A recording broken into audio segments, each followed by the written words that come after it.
할렐루야, 반갑습니다. 2021년 9월 14일 화요일입니다. 오늘도 주님의 평강이 여러분과 함께 하시길 주의 이름으로 축원합니다. 함께 할 찬송 359장입니다.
하나님의 말씀은 열왕기상 20장 26절부터 30절입니다. 해가 바뀌니 베나닷이 아람 사람을 소집하고 아벡으로 올라와서 이스라엘과 싸우려 하매 이스라엘 자손도 소집되어 군량을 받고 마주 나가서 그들 앞에 진영을 치니 이스라엘 자손은 두 무리의 적은 염소떼와 같고 아람 사람은 그 땅에 가득하였더라. 그때에 하나님의 사람이 이스라엘 왕에게 나와 말하여 이르되 여호와의 말씀에 아람 사람이 말하기를 여호와는 산의 신이요 골짜기의 신은 아니라 하는도다. 그러므로 내가 이 큰 군대를 다 내 손에 넘기리니 너희는 내가 여호와인 줄을 알리라 하셨나이다 하니라. 진영이 서로 대치한 지 7일이라. 일곱째 날에 접전하여 이스라엘 자손이 하루에 아람 보병 10만 명을 죽이매 그 남은 자는 아벡으로 도망하여 성읍으로 들어갔더니 그 성읍이 그 남은 자 2만 7천 명 위에 무너지고 베나닷은 도망하여 성읍에 이르러 골방으로 들어가니라. 아멘. 오늘 말씀 제목은 중과부적입니다. 중과부적. 네, 중과부적이 아니라 중과부적. 중과부적이 맞느냐? 네, 의문을 표시하는 거죠. 여러분, 성경을 보면 하나님의 사람이나 하나님의 군대, 백성들이 적들과의 싸움에서 이기는 것을 보면 하나 같은 공통점이 있어요. 그것은 뭐냐면 자신들의 힘이나 실력으로, 군사력으로 숫자가 많아서 이기는 게 아니라 제3의 힘이 작용돼서 이기는 것을 봅니다. 이스라엘이 애굽을 홍해에서 물리친 것도 자신들이 한 건 아무것도 없어요. 전적으로 하나님의 역사하심입니다. 기드온의 300용사가 미디안의 대군을 물리친 건 역시 마찬가지죠. 삼손 혼자서 블레셋에 1000명의 사람들을 죽인 것도 마찬가지입니다. 골리앗을 물리친 다윗은 자기 이름으로 가지 않았어요. 만군의 여호와의 이름으로 나가서 승리했습니다. 갈멜산의 엘리야 선지자는 혼자입니다. 바알을 숭배하는 사람 450명의 선지자입니다. 모든 면에서 적수가 되지 않을 것 같은 상황에서 이긴 것입니다. 하나님의 도우심입니다. 오늘 말씀도 그런 경우죠. 26절 한번 보세요. 해가 바뀌니 베나닷이 아람 사람을 소집하고 아벡으로 올라와서 이스라엘과 싸우려 하매.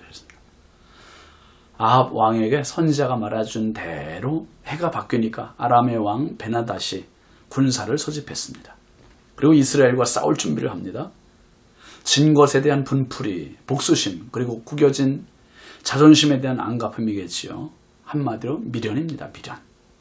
이 미련을 버리지 못하고 이에 질세라 이스라엘도 준비합니다. 그런데 문제가 있습니다.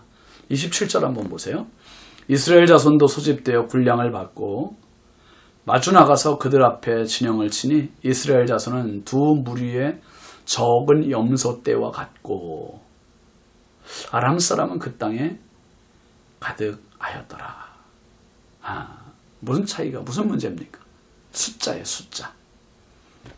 아무리 의욕이 있어도 상대 진영 그리고 아군의 숫자가 터무니없게 차이가 나면 준비가 잘 돼도 상대방에 대해서 사기 저하가 올 수 있어요. 싸울 의욕마저 떨어지게 됩니다. 그런데 어떻다 했습니까? 이스라엘 자손은 두 무리의 적은 염소떼 같대요. 또 아람 사람은 그 땅에 가득했답니다.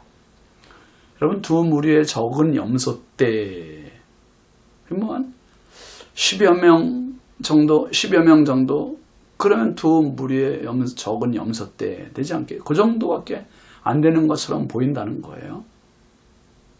반면에 아람 군대는 어떻습니까? 그 땅에 가득했대요. 가득했대요. 수적으로 열세, 상대가 될 수 없습니다. 중과 부적입니다. 즉 적은 수로 상대하기에 역부족입니다. 그런데 그 다음 절 보실까요? 28절입니다. 그때 하나님의 사람이 이스라엘 왕에게 나와 말하여 이르되 여호와의 말씀에 아람 사람이 말하기를 여호와는 산의 신이요 골짜기의 신은 아니라 하는도다. 그러므로 내가 이 큰 군대를 다 네 손에 넘기리니 너희는 내가 여호와인 줄을 알리라 하셨나이다 하니라. 하나님의 사람이 아합 왕에게 아람 사람들의 말을 인용하여 대신 전합니다. 뭐라고요? 여호와는 산의 신이요 골짜기의 신은 아니라 하는도다. 그러므로 내가 이 큰 군대를 다 내 손에 넘기리니. 숫자적으로는 이스라엘이 도저히 이길 수 없는 상황입니다. 그리고 아람 사람들은 하나님에 대해 산의 신이고 골짜기의 신이 아니라고 오해하고 있습니다. 근데 하나님 분명히 말씀하세요. 뭐라고 했습니까? 이 큰 군대를 다 내 손에 넘기겠다. 숫자를 보지 말라는 거예요. 하나님을 보는 겁니다. 하나님을. 전쟁의 승패는 전적으로 하나님께 달려 있습니다. 아멘이시죠? 하나님께 달려 있어요. 다 넘기겠다. 그러면서 내가 여호와인 줄을 알리라 하셨습니다. 이스라엘은 하나님의 백성, 하나님은 그들의 하나님이 언제든지 입증되어야 하고 고백되어야 하고 믿어져야 하는 것입니다. 그런 고백과 믿음을 가장 잘 나타낼 수 있는 현장, 그것이 바로 전쟁입니다. 드디어 전쟁이 시작됐지요. 29절 30절 말씀 보면 진영이 서로 대치한 지 7일이라. 일곱째 날에 접전하여 이스라엘 자손이 하루에 아람 보병 10만 명을 죽이매 그 남은 자는 아벡으로 도망하여 성읍으로 들어갔더니 그 성벽이 그 남은 자 2만 7천 명 위에 무너지고 베나닷은 도망하여 성읍에 이르러 골방으로 들어가니라 했습니다. 7일 동안 서로 대치 상황이 이어졌습니다. 접전을 합니다. 그런데 접전에서 이스라엘이 아람을 하루에 무려 10만 명을 죽였대. 10만 명을. 참 대단하잖아요. 적은 두 염소떼와 같은 적은 숫자 가지고 하루에 10만 명을 죽였답니다. 어마어마한 사건입니다. 거기다가 나머지는 또 아벡성으로 이 아람 사람들이 다 도망을 갔어요. 도망을 갔는데 성읍이 그냥 무너져 버렸어요. 오비락과 같은 상황입니다. 성읍이 무너지고 그 남은 자 2만 7천 명도 성읍이 무너지는 바람에 다 죽었습니다. 이제 군사가 없어진 베나닷 어떻게 됩니까? 꽁무니를 빼고 도망을 갑니다. 성읍에 이르러 은밀한 골방으로 숨어 들어갔다 했습니다. 참패입니다. 중과 부적, 이건 상식입니다. 그런데 그렇지 않을 때도 있습니다. 하나님의 사람에게는 통하지 않는 말이에요. 아멘이시죠? 오늘 전쟁이 그런 경우였습니다. 여러분, 우리도 세상에 비하면 실력이 부족하고 숫자적으로도 열세일 때가 많고 보이는 숫자에 짓눌릴 때가 많습니다. 그러나 적은 숫자로도 승리한 이스라엘 군사처럼 300용사처럼 기드온의 용사들이 미디안에 승리한 것처럼 오늘 우리 실력을 의지하지 않고 나 자신을 보는 게 아니라 우리가 정말 바라보아야 할 분은 하나님이세요. 나를 도우실 하나님. 하나님 바라보시고 하나님 의지하시고 승패의 열쇠가 하나님께 있음을 믿고 오늘도 담대하게 이 하루 출발하시고 승리하시기를 주의 이름으로 축복합니다. 기도합시다. 하나님 아버지 감사합니다. 하나님, 성도의 삶은 날마다 영적 전쟁임을 믿습니다. 오늘도 하나님 믿음으로 시작하고 기도로 시작하는 성도들을 붙잡아 주옵소서. 이스라엘 백성들처럼 적은 무리의 염소 떼와 같은 그런 보잘것없는 우리의 모습이라 할지라도 하나님 함께 하시면 하루에 10만 명을 물리치는 이스라엘처럼 하나님 오늘도 넉넉히 승리할 줄 믿습니다. 도와주시고 하나님 영광 받아 주옵소서.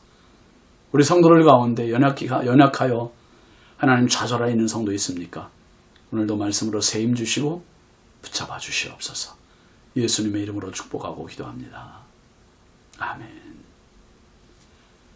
오늘도 믿음으로 승리하십시오. 감사합니다.